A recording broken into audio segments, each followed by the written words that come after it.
সাদ, আপনি কি আমাকে শুনতে পাচ্ছেন? আপনার কাছে জানতে চাইবো যে খালেদা জিয়ার শারীরিক অবস্থা নিয়ে নতুন কোনো তথ্য এসেছে কিনা এবং সার্বিক পরিস্থিতি জানাবেন। 23 নভেম্বর রাতে কিন্তু বেগম খালেদা জিয়া কিন্তু এখানে ভর্তি হন। এরপরে কিন্তু তার অবস্থা ধীরে ধীরে সংকটাপন্ন অবস্থার দিকে যেতে থাকে। তবে কিছুটা স্বস্তির খবর যদি দিতে চাই, গতকাল রাতে বিএনপি কোষাধ্যক্ষ বশিরুজ্জামান মিল্লাত তিনি কিন্তু যেটি জানিয়েছেন যে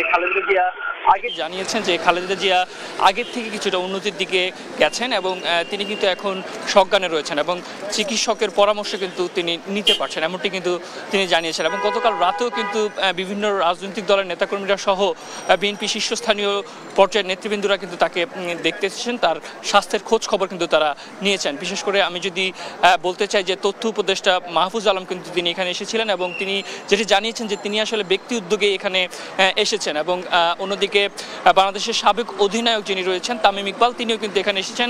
একই কথা থেকে কিন্তু তিনিও বলেছেন যে ব্যক্তি উদ্যোগেই কিন্তু তিনি এখানে এসেছেন। এবং সেই সাথে তিনি আরও একটি বিষয় বলেছেন যে এই বিষয়টিকে যেন পলিটিক্যালি না দেখা হয়, এটি যেন মানবিক দৃষ্টিকোণ থেকে দেখা হয়, এমনটি কিন্তু জানিয়েছেন তামিম ইকবাল। অন্যদিকে জামাতের সেক্রেটারি জেনারেল মিয়া গোলাম পারোয়ারও কিন্তু এখানে এসেছিলেন এবং তিনি দেশবাসীর কাছে কিন্তু বেগম খালেদা জিয়ার জন্য দোয়া চেয়েছেন। সেই সঙ্গে বলেছেন যে খালেদা জিয়া যে আত্মত্যাগ সেটি আসলে বাংলাদেশের মানুষ সারা জীবন মনে রাখবে, এমনটি কিন্তু তিনি জানিয়েছেন। এবং আমি যদি শুরু থেকে একটু বলতে চাই যে খালেদা জিয়া কিন্তু দীর্ঘদিন ধরেই আর্থ্রাইটিস, ডায়াবেটিস, কিডনি জটিলতা সহ নানা শারীরিক অসুস্থতায় কিন্তু তিনি ভুগছেন এবং গেল 23 নভেম্বর রাতে কিন্তু ফুসফুস ও হৃদযন্ত্রের যে সংক্রমণ সেটির কারণে কিন্তু এই রাজধানীর এভারকেয়ারে তাকে ভর্তি করা হয়। এরপরে কিন্তু ধীরে ধীরে তার অবস্থা সংকটাপন্ন অবস্থার দিকে যেতে থাকে এবং এর আগে কিন্তু এই বছরের 8 জানুয়ারি কিন্তু তিনি উন্নত চিকিৎসার জন্য লন্ডনে যান এবং সেখানে প্রায় 17 দিন টানা লন্ডন ক্লিনিকে তিনি ভর্তি ছিলেন।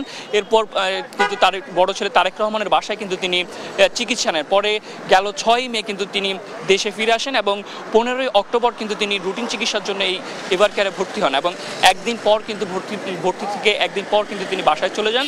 এরপর সর্বশেষ 23 নভেম্বর কিন্তু তিনি এই এভারকেয়ার হাসপাতালে ভর্তি আছেন এবং এখনও কিন্তু তিনি ভর্তি আছেন। এরপরে কিন্তু তার অবস্থা কিন্তু সংকটাপন্ন অবস্থার দিকে যায় এবং স্বস্তির খবর হচ্ছে এখন কিন্তু তিনি কিছুটা উন্নতির দিকে, এমনটি কিন্তু আমরা বিএনপি নেতাদের কাছ থেকে শুনতে পাচ্ছি। সেই সঙ্গে তার চিকিৎসার জন্য কিন্তু দেশি বিদেশি চিকিৎসকদের সমন্বয়ে কিন্তু মেডিকেল বোর্ড গঠন করা হয়েছে এবং তাদের সার্বক্ষণিক নিবিড় পর্যবেক্ষণে কিন্তু তাকে রাখা হয়েছে। এবং বিদেশে নেওয়ার যে বিষয়টা রয়েছে সেখানে কিন্তু আমরা দেখেছি যে বিএনপি মহাসচিব মির্জা ফখরুল ইসলাম আলমগীর তিনি যেটি জানিয়েছেন যে এই মুহূর্তে আসলে তাকে বিদেশে নেওয়ার মতো কিন্তু তার শারীরিক অবস্থা কিন্তু নেই এবং তবে তাকে বিদেশে নেওয়ার সব রকম প্রস্তুতি কিন্তু সেটা রাখা হয়েছে। যেমন আমি যদি একটু বলতে চাই, এয়ার অ্যাম্বুলেন্স সহ যেসব দেশে তাকে নেওয়া হবে সেসব দেশের সঙ্গে কথা বলে রাখা হয়েছে, সেই সঙ্গে ভিসা সহ সব ধরনের আনুষঙ্গিকতা কিন্তু সেরে রাখা হয়েছে।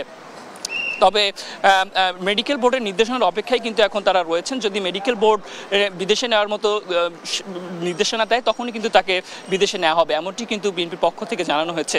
তো এই ছিল রাজধানীর এভারকেয়ার হাসপাতাল থেকে আমার কাছে সর্বশেষ।